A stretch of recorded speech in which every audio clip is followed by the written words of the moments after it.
these headphones. Yeah, it should be 1, 2, 3. Yeah, but it'd be better if you had 1, 2, 3, and then on Get some yours. fingernail polish, 1, 2, 3, and then 1, 2, 3 on Why that did you bring end. your fingernail polish? Because it's paint. It stays on. You didn't It's bring easy, it? it's I cheap. mean, what color are you been using?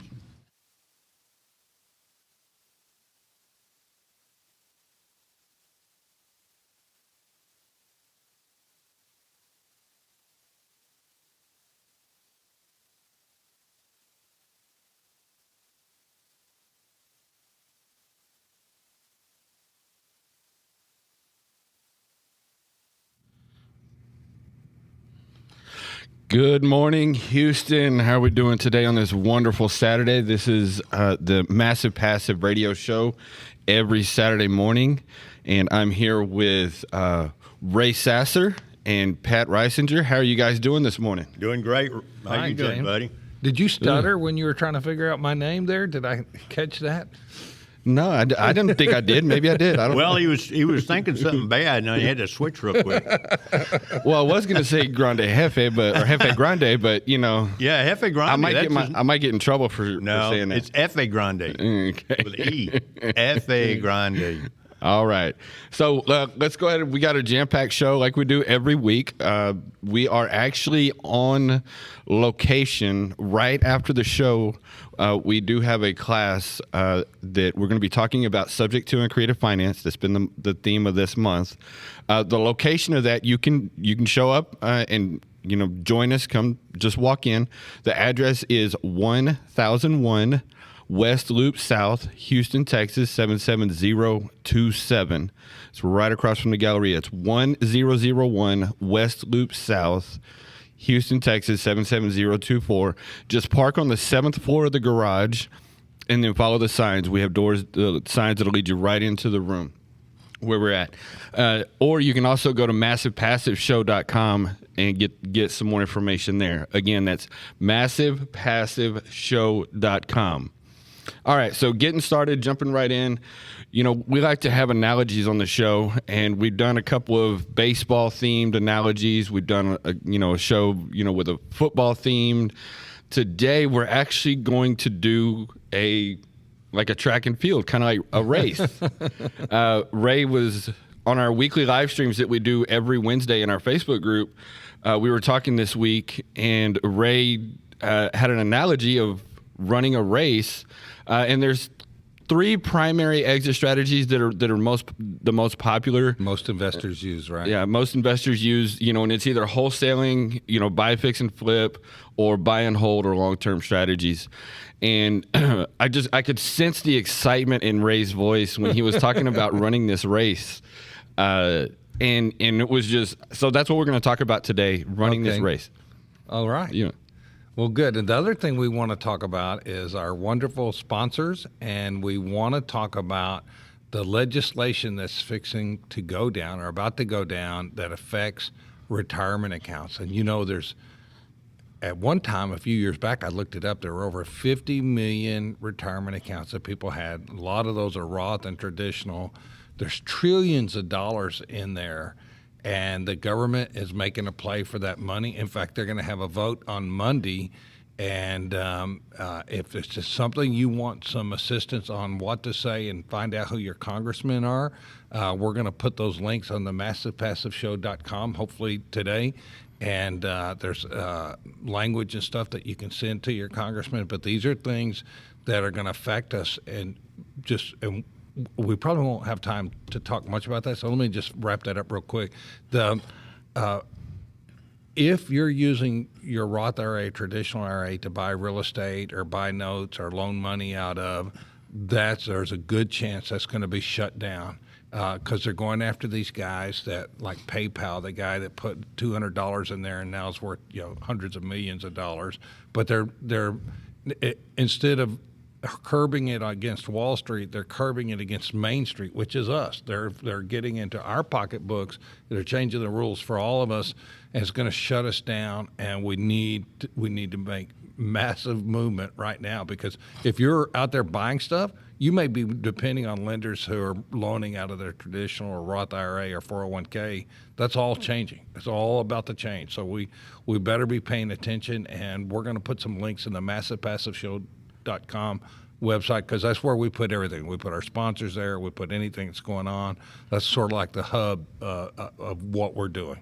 Yeah, we got to get active as a group, Right. Because that's the only way. That's the only power we have is a group, because we don't have the collateral that these big guys have. Right. And this is real money. It's serious money. It's going to change everything. I mean, everything's changing in real estate right now, as far as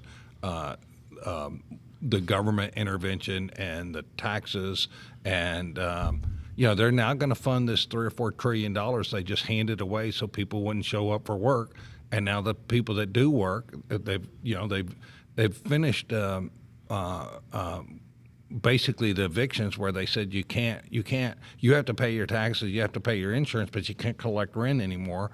So they pretty much finished that game up, and now they're going to just start directing us, taxing us directly, and things like they're going to be messing with capital gains.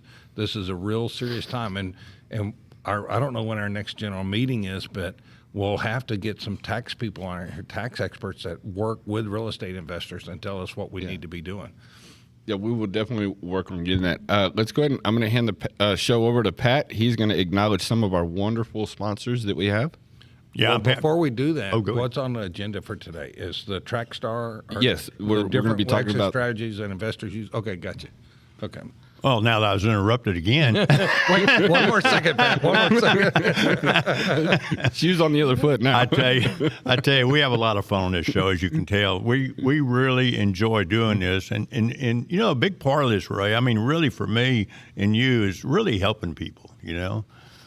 So anyway, that being said, I'd like to mention a few vendors. Since this is a financial show today, I like to use financial vendors that we have. Okay, cool. And I'm going to use. Well, actually, I'm going to have two vendors that are not financial. One of them is Ryan this morning with Junk King here in Houston. That we're going to talk to him around. Hey, that's 9:20. financial. Just try to get trash off of a job site. No, that's very financial. If you're buying a distressed house, the people that you're buying it from say, "Oh no, we'll get everything out." And when they leave everything. Hey, with our students, Pat, that if you do that wrong, if you have that conversation wrong with the seller, that can cost you $1,000, $2,000, $5,000. And so we have real strategies where we say, no, this isn't like you opt into getting your trash out. It's part of the negotiation. That's exactly right. That's exactly right. But invariably, even though you negotiate it, they jump out of there and leave a bunch of stuff. It always happens. If we set it up right,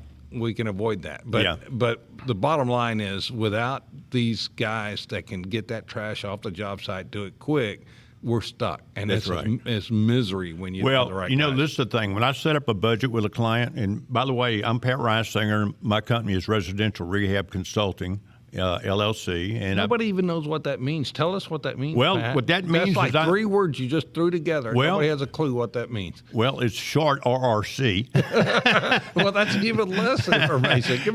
Tell me what that means. And what I do, Ray, is I consult my clients on their rehabs. I either consult them as a consultant. What do you mean? Why does anybody need any consulting? Everybody knows how to do a Oh, rehab. yeah, right. Well, I'm going to tell you something. Ray and I had this conversation coming up here. He was coming from where he was at, and I was coming around the loop, and we were having this conversation about new people.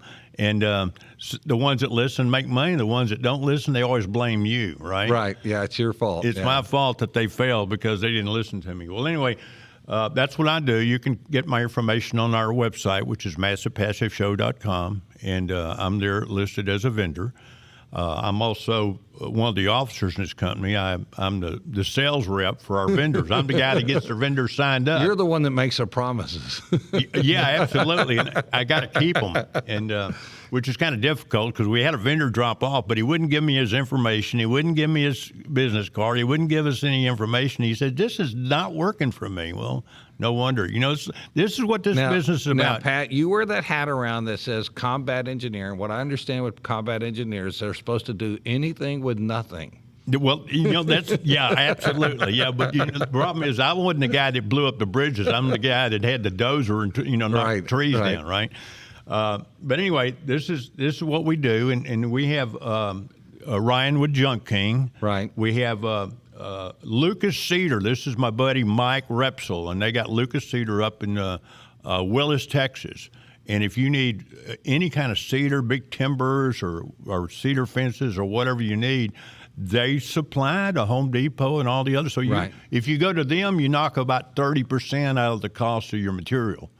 Wow. And which is huge because they're actually the guys that are buying the cedar and bringing it in here, and they supply it to different lumber yards. So their biggest product is probably fencing material? No, well, just anything with cedar. I mean, they do timbers. If you're using, like, if you're in a restaurant or you have you're building a pergola, and you want 6x6 or big timbers to make it look really big, that's where you want to go. A commercial rehab, interior rehab, where you need specialty woods and stuff like that. And he's got milling machines, so he'll mill it to your specs. Cedar is such a hard thing when you go to these big box stores because it's almost like the size of the cedar that you're trying to replace is based on what decade it was done. Because it's like there's a 3/4, then there's a 3/4, and then there's a 3/4. There was no more 3/4 inch boards. Like used to, I'd go to Montebano and I'd get 3/4 inch boards. Right. And now even their boards are paper thin. You can almost read a newspaper through the cedar, right? Right. And but that's the nature of the beast. It's like these trash bags at the store, and they keep getting thinner and thinner. That's so funny, and I don't know if he was on your list to talk about, but he helped us do something. And the fence guy is with 3/4 cedar, you can almost build that fence any way you want, and it's going to hold up. Oh yeah. With the 5/8 inch or the 1/2 inch cedar, you better have some real serious structural knowledge on how to build a fence, or it's not going to hold up. Well, the boards are going to warp. That's why I use Jesus Duran with JD Fence. He's also on our vendor list. Right. I mean, they do. That's all they do is fences, and so it's not like some contractor that says, "Oh, I can do your fence for you," right? I got to tell you a story, Pat. You haven't heard this story, but we go, another rabbit hole. Well, I hadn't even got to the other vendors yet. Well, I don't want to run out of time. If Pat gets on a roll, he'll start punching me when I'm interrupted. So, Pat is kind of modest. He talks a lot, but not about himself. And Pat's probably the only guy that I know that's done more rehabs than me, and he's done it. I've done it like an investor. He's done it like a rehabber who's trying to get the job done, get it on time, get the job completed. And I think that to go without somebody on your team, somebody that's got your side, that's the big difference. You get the contractor, sure, he likes you and everybody likes each other, but you give him a budget, he starts working, and the first thing he does is figure out how to finish that job yesterday. And that means cut corners. And it's not like they do it intentionally. It's just the nature of the beast, the way that the machine goes. And with somebody like Pat on your team, he's watching those corners. He's making sure those corners aren't cut or they're not cut, they're cut incorrectly. Let me give you a real example. This really happened not too long ago. A guy reaches out and I said, well, give me a bid on the job. And first bid is like $3,000. Then the next bid's $5,000. And then I like the guys a lot. So I said, look, let's break this down into pieces, right? Mm-hmm. You're going to do this. So how long is that going to take? You're going to do this. How long is that going to take? You're going to do this. And I want to use these guys. I'm kind of training them, and I want to use them and go through this process. And then I said, well, okay, what about your trips to the supply house? What about your overhead and your profit? What about the things you don't see? Because I don't want to have a change order for every 30-minute deal you do. So let's just add 20% to that. So these guys get out there. They really want to do a good job. They're scared to death that they're going to make a mistake. So they overbid a job because they don't know how to properly bid it. And somebody like you come in and you say, you know what? Moving that piece of building material over there and putting it up on that wall is not a 17-hour job. That's a 1.7-hour job. So let me show you how to do that. Let me get that scope of work right. And then use the proper guys that already know how to do it that you can vet. If you're out there doing jobs and you say you're on your 10th rehab, I'm telling you, you don't know how roofing's done. You don't know how drywall's done. You think you do, but you don't know the code. And a guy that's been out there every day for 35 years and that's been living with that code as it changes, that person's the most valuable person on your team. It's sort of like getting a structural work done without using an engineer. No, you're absolutely right. And I tell you, I worked in River Oaks Memorial a lot in the last 8 or 10 years, 15 years I worked as a general contractor and a cabinet maker and you name it. And I would bid these jobs out. And is he on the line already? Okay, well, Ryan, hang on. I would bid these jobs out, and some of this trim is like, $200 for an 8-foot piece, right? Right. It's dental tooth and all that stuff. And I'd end up with like 6 inches left, because I made the cuts right. Right. And that's the problem. I build the job on paper first before I even cut anything. And that's the hardest thing is get people to learn to do paperwork. It's like just take drywall. These guys go in there and they waste that material. They don't cut it properly. You walk through the house and you can't even touch the floor anymore because there's thrown Giant scraps pieces. all over. Yeah. And then they're charging you by the piece. That 150 piece is really 190. And it's because they threw away 40. So now you're getting the extra expense of the 40 pieces of drywall material that's gone, and now they hit you up for 40 more pieces of labor, and it's like, how do you defend yourself? You can't. Right. And No. so if you don't know what the industry norms are, and that's where like a general contractor or a guy that knows this stuff, when he's going through it, he said, what are you idiots doing? Why are you throwing that away? This is the thing, and now I need to get on to the rest of this so y'all can continue the show, is that what I do is I make sure my contractors, because when you're doing the job, I have you become the general contractor as Right. I'm a consultant. Right. And we have the guy that's doing the trim and those doors and the painting and all that. And we have a roofer that's separate. Yep. We have a separate electrician and all that. And what I do is I teach my clients to be the general contractor, because that's the only way you can cut out the job and make money, right? Right. Because if you're paying a general contractor that 20 or 30 or 40% profit, that's your profit. Right. Okay. So anyway, get on to You make that guy your sub, your eyes and ears. You make him see things through not his eyes, but through your eyes. That's the guy right. that's running the job, and then he's got your back. Now you got a partner on the job. And listen, my contractors know, because they've seen me do it, is I say never fall in love with a contractor, because you may have to fire him one of these days. Right. And my guys have seen me fire other guys, so they pretty much Pat, stay it in don't tow. hurt to fire your contractors every once in a while and then rehire them. Well, yeah, what I do is I pick out the lousiest one. So anyway, real quick, since we're doing a financial show, I'd like to talk about Jen Perez with the Owner Finance Company. And they're a great bunch, and they help you if you're going to, your strategy is owner financing, right? Right. I think y'all are going to talk about that today. Also, we have Scott Horne over at the Owner Finance Company. They do kind of the same thing, but theirs is a little different, and Scott is an RE attorney. Right, real estate attorney. Yeah, he can help you with the subject twos and all that kind of stuff. We have Clint Yates, which we had on last week, which is Integrity Mortgage. Great guy. You may want to do a cash out on your house or another house you have to get the money to do another deal, right? Yeah, he's one of the guys that survived the 2007 crash, so he knows the warning signs. He knows what's going on. He knows when you're not doing things right, and that's good to have somebody like that. Well, and he's an investor too, Right. So he knows.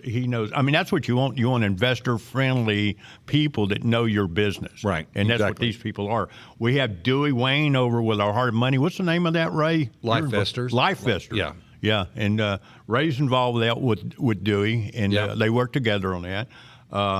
Also, we have, matter of fact, that's it for our financial guys, right? Man, I thought No. We have Tracy Byrne up in the Hill Country, and she's a hard money lender too with Live Oak Capital. So anyway, you can go to our website at massivepassiveshow.com, and you can get our vendors. And believe me, you need these people in your toolkit. So I'm gonna turn this over to y'all, because y'all got a lot to talk about. We got this Ryan on the phone. Oh, You forgot Ryan, yeah, about let's get Ryan on. Ryan, are you there?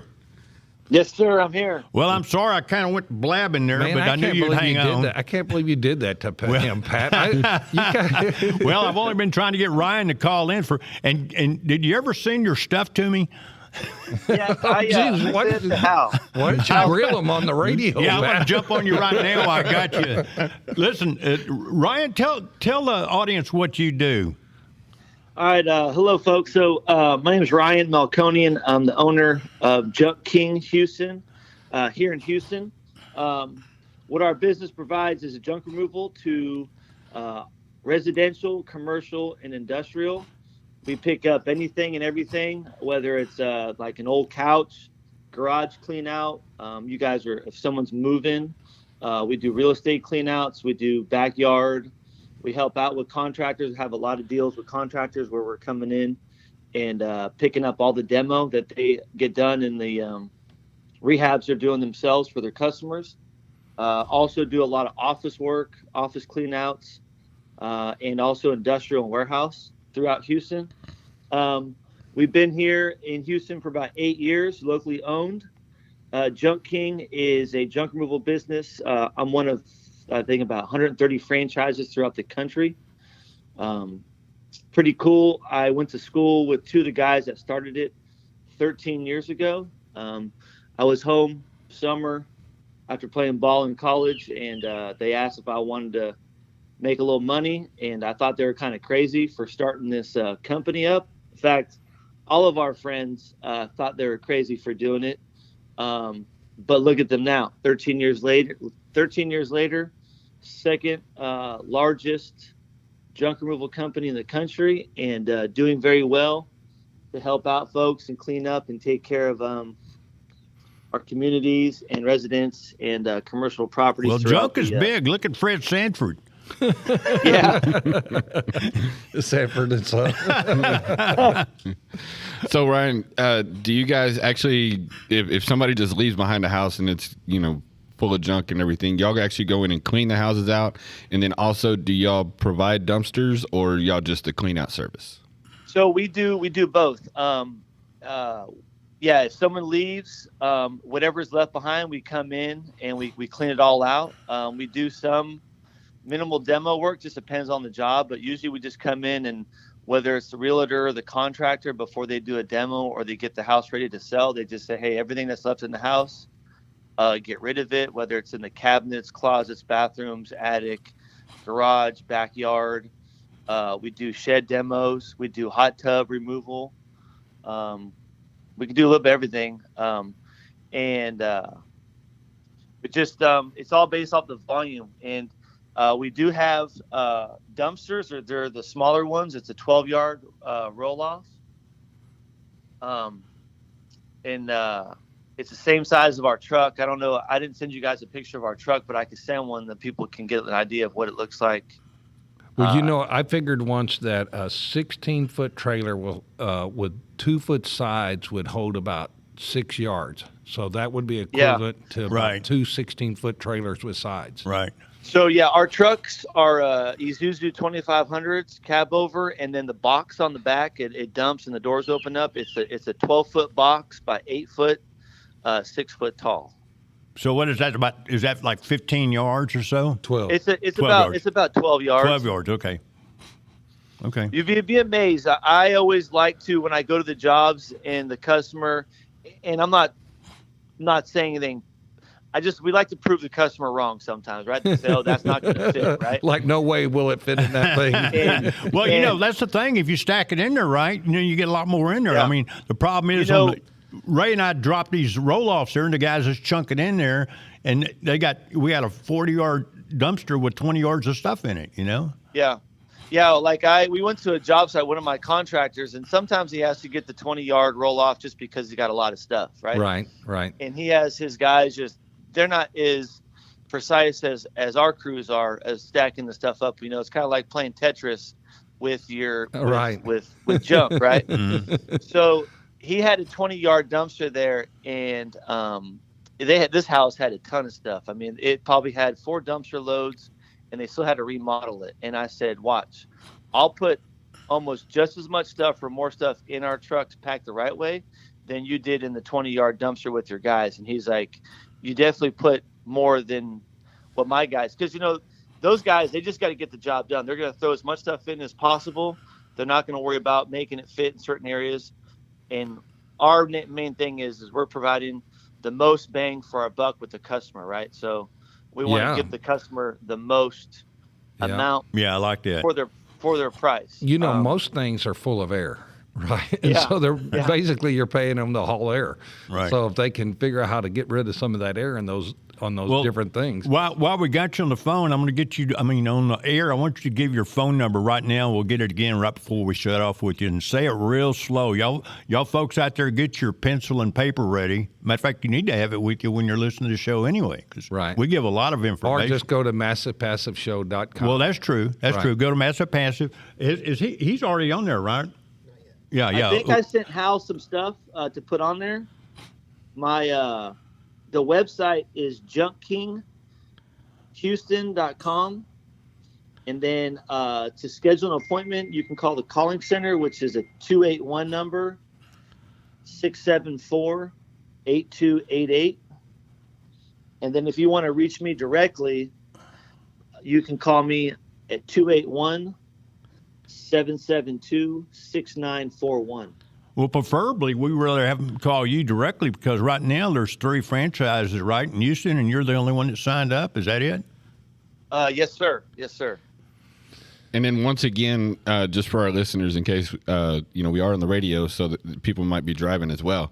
The website to find his information is massivepassiveshow.com, which his information should be up there later today.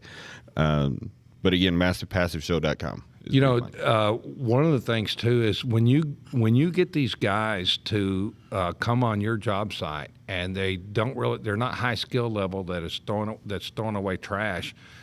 I don't like that as a contractor or on my jobs, because I want my team only on my job sites. There's tools, there's materials, there's stuff like that, and I'm nervous about bringing people on just to fill up a roll-off container.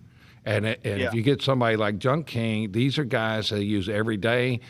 If they have any issues, they get the feedback. And it's what they do. It's what they specialize in. So I really, really like that approach.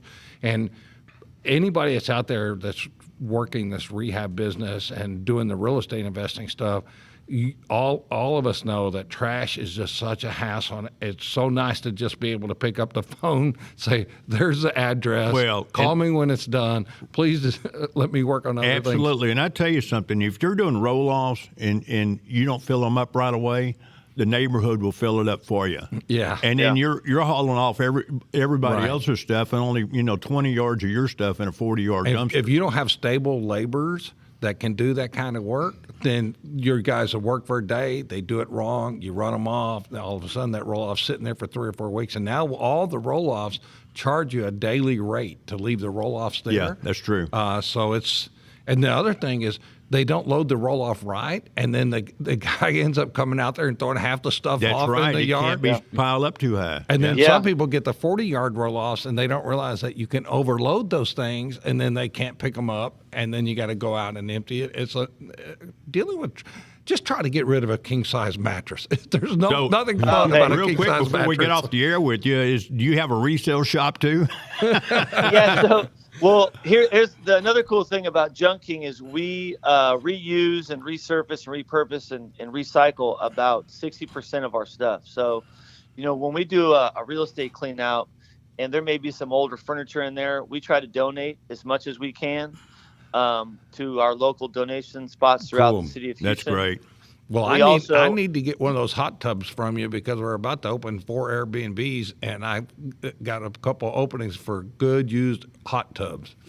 Oh, well, yeah, we come across some good ones that just some people don't want it anymore, or they bought a house, they don't want it, or they're selling a house, right? And they got to get rid of it. Well, I could use some 420-inch Michelins right now for my truck. Hey, but back to what you're saying about the cruise. That's one thing that I base my my deal with Junk King is nothing. I don't say anything bad about hiring anybody off the street, but in this kind of business and in these kind of days, you just have to. The guys that we have of doing those jobs and being around certain things is. All of my guys have been referrals. They're great guys. They've been with us 4 to 6 years. And they get guys off of our competitors to come work with us, just because of how we do our business. And I think the main reason, and I give the guys credit to all this, is, we've built this company up very well, and we've almost at 5 stars on Google and Yelp. I think we're at 4.8. And it's all because of those guys, their hard work. We have contractors that trust the guys, where they'll go to a house, they'll leave the lockbox, and they'll tell the guys, hey, go get this stuff, right? Or they'll have a customer will call us and say, hey, I'm on a call in my office, but I'll open the garage, come in. You guys know what to pick up, and the guys pick up and they go. And they also, the thing that we do is we do before and after pictures. So the customer knows what we're picking up and then what we took afterwards. So, which is really cool. Ryan, we've had so much stuff stolen from us on our job sites and everything. If a good person shows up on a job site that we don't know, we kick them off. We won't even let them in the property, and that happens so often. People are driving up and down these roads, and all of a sudden you see somebody nosing around, and it's like, no, if it's not somebody I can trust, and with you're vetting these guys, and you would know real quick if one of those guys crossed the line, because you'd get the feedback. And I'm using that guy every day, and a guy getting a paycheck every day, it makes them honest.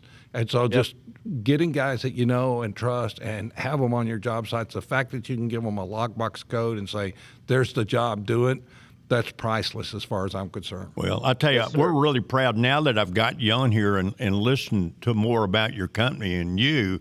We're really proud to have you a part of this team because, Ray and I really have drilled down. I mean, over the years, we've talked about this morning, you won't hear anything bad about us in Houston at all. I mean, we're just we run reputable businesses, and we want our vendors to be just like us. And we're proud to have you on our team. And I'm glad finally, after Pat been kicking my butt, I'm glad I was able to get on the call this morning. Well, thank you, Ryan. And that's what a project manager is supposed to do. Yeah. He's supposed to kick everybody's butt. I stayed on you pretty hard, didn't I? Yeah, you did. Well, that's great. But hey, just also to let the listeners know, we are open 7 days a week. Unlike most, I have crews that are motivated.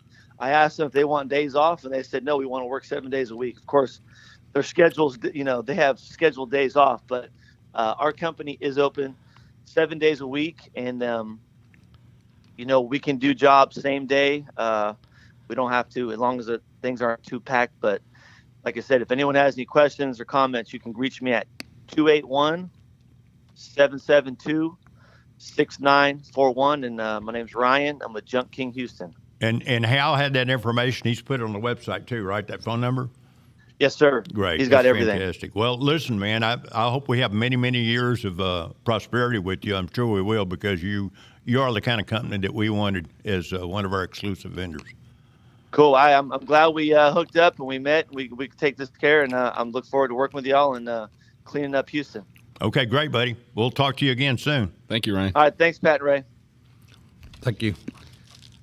All right. So again, just a friendly reminder, we do have the Subject to and Creative Finance class starting at 10:30. We are at 1001 West Loop South, Houston, Texas 77027.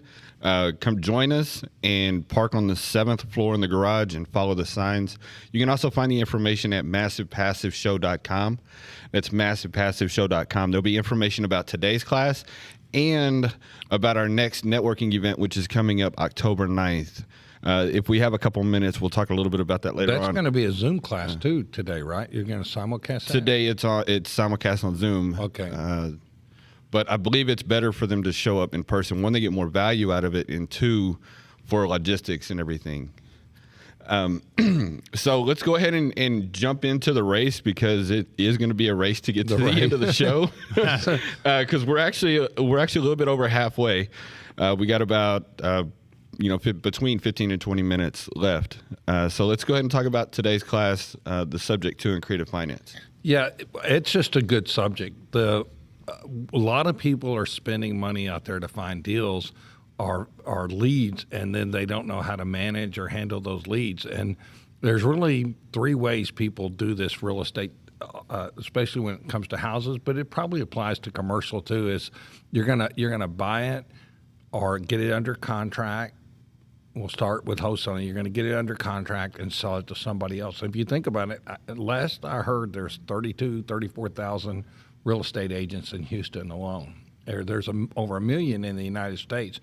Those guys, you can't really call them wholesalers, but they're taking a property somebody else has and they're turning around and selling it to somebody else. Well, in effect, they're kind of a broker. They're brokering that property from a person who has it to a person who needs it, and then they're creating databases and data and lead buyers list and leads, and then the broker makes money. Well, wholesaling is very similar. In fact, wholesaling is actually being modified or being codified in a lot of states where they're saying if you're doing this kind of activity, you either A, need to be a licensed agent, or B, you need to be complying with certain rules and terms. And there's a couple of states that you can actually get a wholesaling license or wholesaling certification. Yeah, and in fact, we got a property under contract in Illinois, and they changed the rules in Illinois, and all of a sudden it's like you got to be careful how you. It wasn't something that we could take on and rehab, so.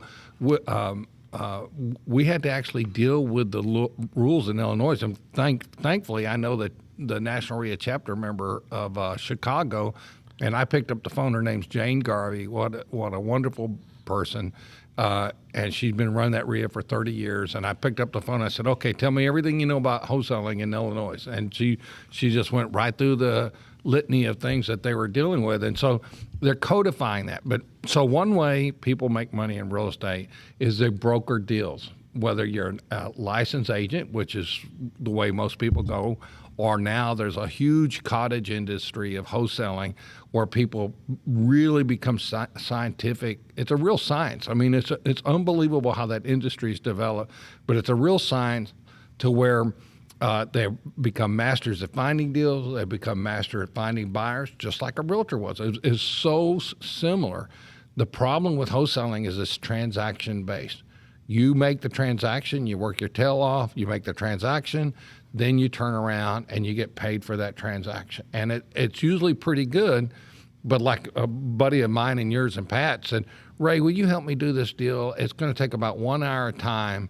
And because we're licensed, will you help me do this deal in 1 hour time?" And we're friends. So I just said, "I'll do it as a favor." And we're into about 35 hours so far. In fact, because we're such good friends, I'm going to say, "Okay, Mr. L, you're writing at least the person that was doing all the work a check, and you're going to at least break us even," because he does lots of favors for me. So I'm happy to do it. But even when he said it was 1 hour, I said, okay, that's 20 hours minimum. And now we're up to 35 because he's one of those hard, heavy negotiators, and we're having to do all that for him. So wholesaling is transaction based. It's a lot of work. And the worst part about wholesaling, and we were talking about the track meet and who's going to win the race. And that was an analogy. We just kind of made it up on the fly. And but wholesaling would be in track number and lane number 1, right? It's a 1,600 meter. Let's call it a 1,600 meter race. So maybe he'll win the 100-yard meter or 100-meter race, but he's not going to win the 1,600 meter. In fact, lane number 1, we already know is not even going to finish the race because he's going to get out there, run like hell, and then he's not going to make it. Because you just improved the analogy. I did? Yeah.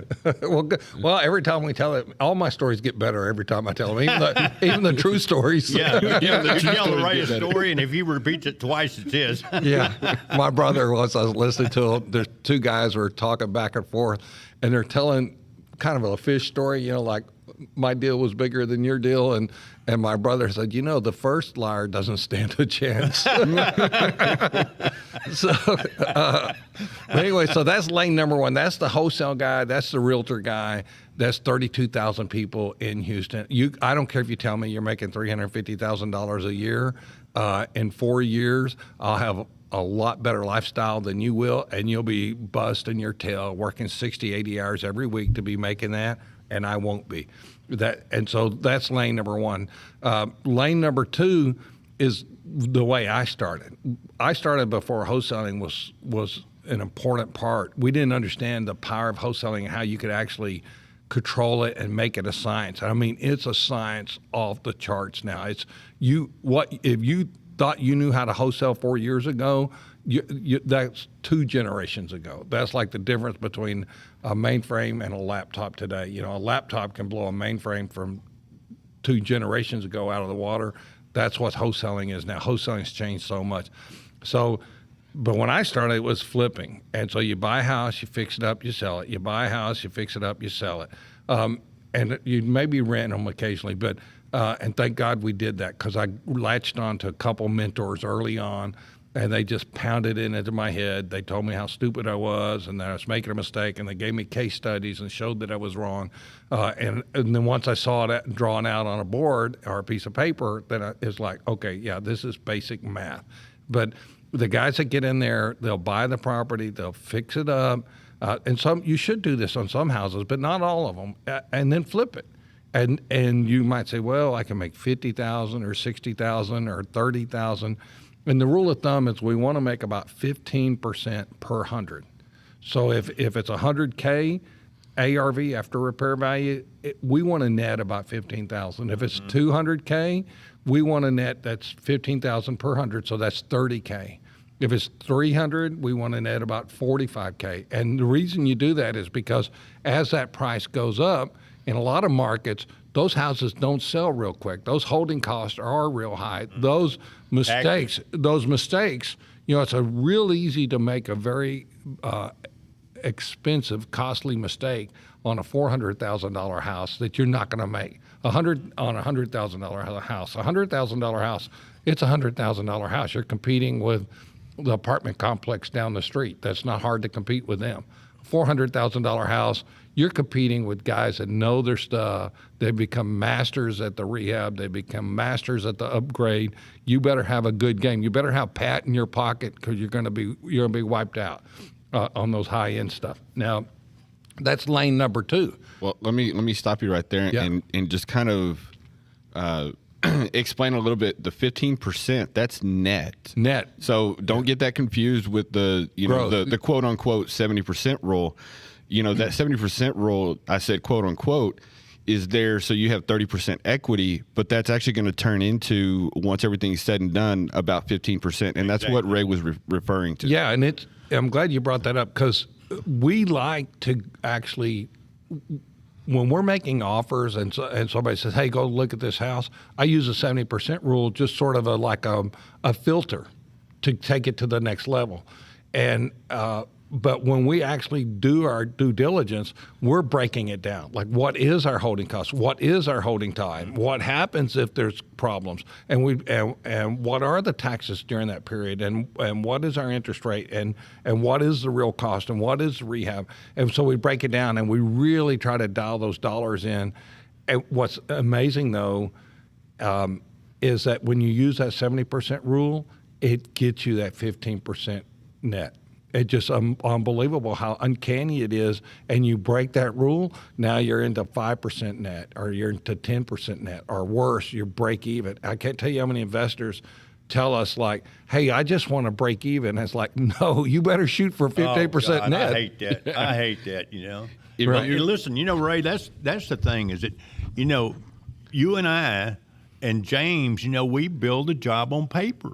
Right. And that's a part of building it on paper. People don't realize, you know, I hear people all the time say, well, you know, I go to the job about once a week. I said, hey, this is your business. Right. I mean, you need to be going there. If you go there every other day, that's fine, because that's 4 days a week you're going by the job. But if you're doing any less than that, you need to go find something else to do. Right. Because if this is going to be your business, it needs to be your business. Well, it's like we just said, you hire a sheetrocker or a finisher, their number one goal is to get done with the job, and anything it takes to get done with that job. And if you're not there watching it, it's not going to be the result you want. Listen, if you're on a hard money loan, it's costing you money. Every time that clock ticks, it's money going out. That's the same thing in our office. You know, like a guy doesn't show up. I literally say, that's $75 a day, guys, because you didn't call that guy. You didn't get him on the job. You didn't nurture him. You didn't give him what he needed. Mm-hmm. And it's like, when you are running contractors, these guys they're dealing with real life. You know, they've got their wives, their husbands, they've got their children, their parents. COVID happened. A lot of people were taken out just supporting other family members, and here we are with our projects running. And it's $75, $100, $200, $500 a day, depending on the size of the project. And there can't be downtime. No. And you can't wait till Monday morning to say, hey, what's our plan for this week? No, it's like, hey, Friday, this is what you guys are going to be doing Monday, right? This is what you're going to be doing Tuesday. This is when you're going to show up, when you're going to finish. Hey, if you're painting the inside of a house or whatever, and it's everything's already in there, so what? It's raining. The contractor needs to show up and be working inside that house. Right. So in the third lane, second lane is the rehabber. Now the problem with the second lane is transactional based.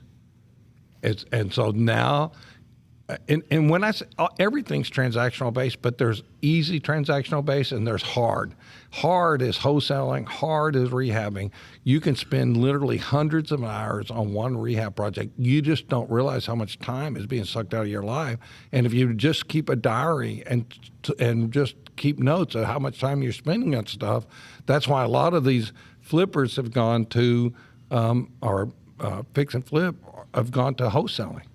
And and lane 3, and so in my opinion, lane 1 and 2 will never get you there. Mm-hmm. The only one that'll get you there is lane 3. Another way to look at lane 1 and 2 is it's just like a job. You know, you just happen to be a little bit more in control of what you make, you know, right, for the most part. But it's just like reporting to a job. Yeah. If you're not making money when you're sleeping, you'll never make money. You know, even the highest paid guys in the world have to work till the day they retire, and they have to work hard.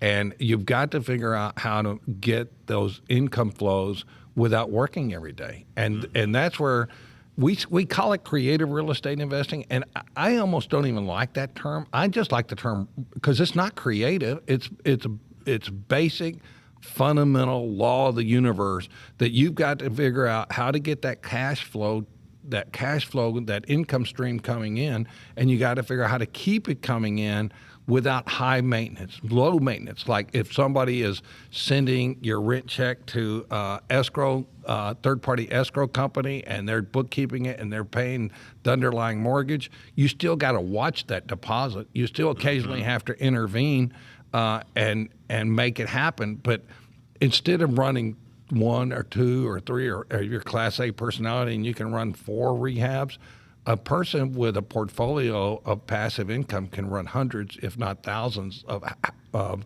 houses or units. Sharon, our partner, she manages an office that they do 600 houses. 600 houses.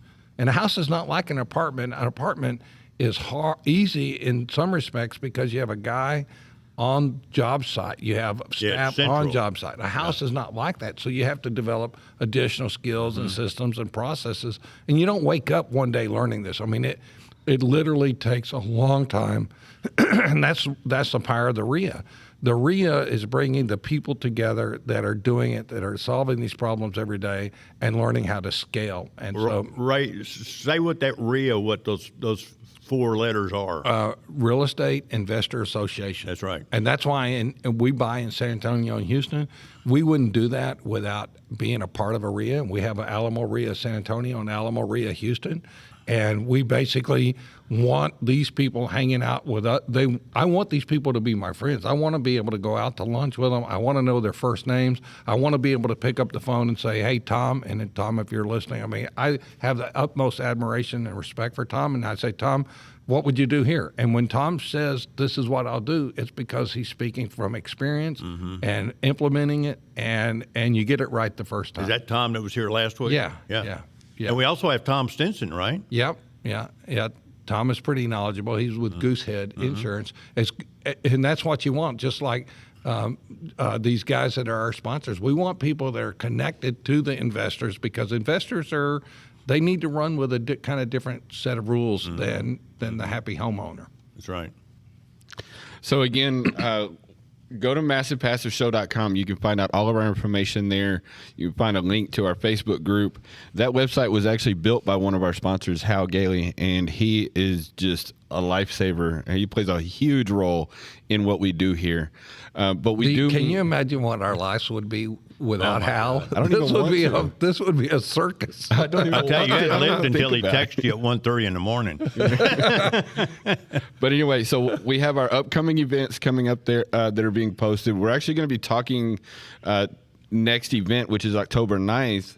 The focus for next month is going to be a little bit of how Ray started and how he got to, where he is today. And how the theme of it is how you can use real estate to retire in 5 years, because you really can. You don't have to go out there and be one of these big guys doing, 10, 15 deals a month. You can do a couple of deals a month and try to find a way to keep just one or two of those every couple of months. And that's 4 or 5 a year. They're not inventing new ways to keep stuff that already exist. You don't have to learn firsthand. We'll share with you what other people are doing, what we're doing, and I think that's the key. Is why do you need to spend 30 years figuring out what took me 30 years to figure out, right? When we pretty much know the answers now, so it's time to do it. And the other thing is for all the introverts out there, because I'm always near and dear to my heart, because it really slowed me down. You don't have to be a big thing. You don't have to have people know who you are. You just have to have a plan. You have to be a laser beam, and you have to go straight to that and focus on that outcome. And show up. Yeah, you'll be shocked how fast you can make it happen. And that's what we're doing here. That's the purpose of bringing the Ala Maria to Houston as a branch of the Ala Maria in San Antonio, is to bring back what used to exist. In fact, we're in that old room right now. We're in the ashes of the old Rich Club. I'm really upset with the Rich Club because I think the final leadership just let it go to garbage. But for 38 years, the Rich Club was run by volunteers. It was like a community spirit, and people put hundreds and hundreds of hours and love and labor, and I was one of them. And, in our presentation today, the very first slide is that we stand on the shoulders of the people that went before us, and I was glad to be such a part of that, and that's what we're trying to rebuild with Ala Maria Houston. And that's how I got my start as a consultant. When I left the Hardeman Lending Company, I knew you, and you got me going. So we're just about out of time here. Go to massivepassiveshow.com. Again, that's massivepassiveshow.com. You'll find all of our information here. And again, you still have time to get here. The traffic, I don't think, is very bad today. It is Saturday. No. Tell people what Hal does. We told them how he's a lifesaver for us, but how can people use Hal? He built the website, massivepassiveshow.com. He's actually streaming our radio show right now on our YouTube channel. Yeah. He does our weekly live trainings. Those are streamed in Facebook What's the name and of his YouTube. company? Bayou City Techs. And his information is on the website as well. But I mean, he does. I can't say enough good things about him. When I came to work with you guys, with Ray, I said, we got to get Hal. I kept saying, got to get Hal, and finally we got Hal, and everybody's going, wow, Hal is great. Because when it comes to technology, I'm worse than a first or second grader. They know more about technology than I do. It's sort of like Junk King. The more you can do without it being a drama show, the better off your life is. And you pick up the phone and say, solve this for me, and it's solved, and you send a check, life is good, and you can work on things that make you money. You better not say that around Hal, because he's waiting for the check. MassivePassiveShow.com. We'll see you shortly. Well, that was good. Y'all did a great job, man, as usual. And